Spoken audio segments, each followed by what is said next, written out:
Hello, this is Satish Chandra, Nursing Officer, AIMS Raipur. Today, I am discussing about sarcomere. Okay, हमारी body में जो cell muscles होती हैं, उन muscles में एक यूनिट होती है जो फंक्शनल यूनिट कहलाई जाती है, जिसको नाम देते हैं हम sarcomere. Okay, without sarcomere muscles are non functioning.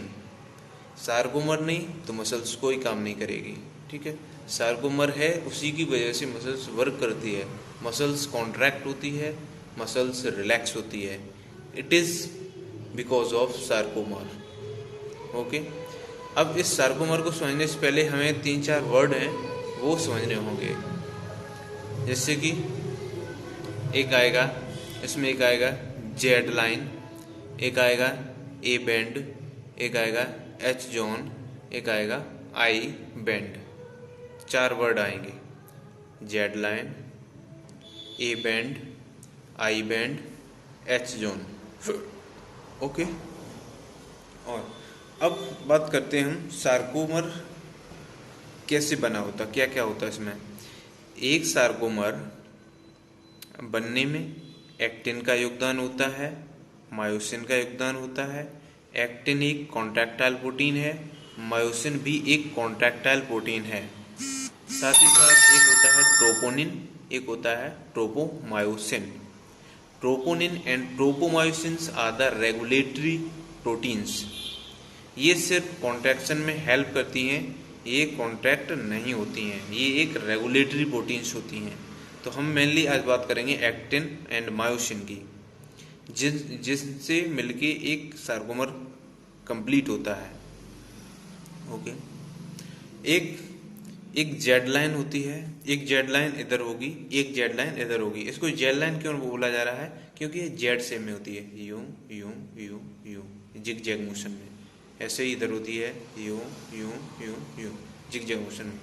अब एक जेड लाइन, दूसरी जेड लाइन, इन दोनों जेड लाइन के बीच की डिस्टेंस या इन दोनों जेड लाइन्स के बीच में जो प्रेजेंट होता है उसको हम एक सार्कोमर बोलते हैं. ओके, अब इस सार्कोमर में एक जेड लाइन इधर है ना, तो इस जेड लाइन से इस साइड में जो एक रोज निकलेगी या एक लाइन निकलेगी जो एक एक्टिन प्रोटीन की बनी होगी, उसे हम एक्टिन प्रोटीन कहेंगे. ये थिन होती हैं, बहुत ही पतली प्रोटीन होती है, इसलिए हम इसको एक्टिन और थिन प्रोटीन कहते हैं.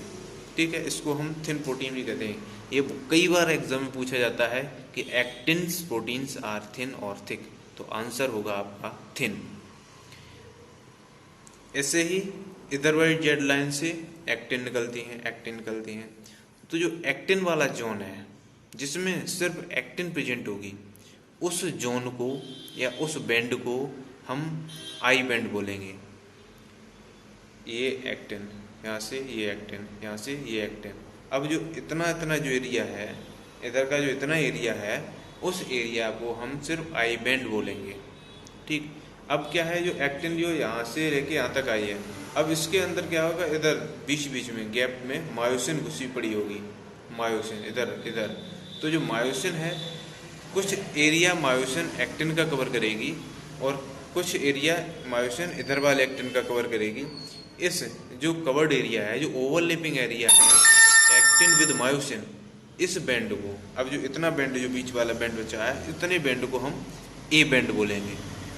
अब क्या है, जो एक्टिन जो इधर से आई थी वो पूरी कंप्लीट आर पार नहीं गई, यहाँ पे कुछ उसने छोड़ रखा है बीच में जगह. यहाँ पे सिर्फ मायोसिन है, मिडिल में केवल मायोसिन है, उस जोन को हम बोलेंगे एच जोन. तो इस प्रकार से हमारे ये जोन, बैंड और लाइन तीनों चीज़ कंप्लीट होती हैं. इधर जेड लाइन, मिडिल में एच जोन जहाँ पे सिर्फ मायोसिन है, और इन दोनों के बीच में ए बैंड जहाँ पे एक्टिन प्लस मायोसिन दोनों ही चीज़ें हैं, और जहाँ पे सिर्फ और सिर्फ एक्टिन प्रेजेंट है वहाँ पे आई बैंड. इधर भी आई बैंड, इधर भी आई बैंड, मिडिल में एच जोन, और मिडिल से थोड़े साइड में आई बैंड. Thank you.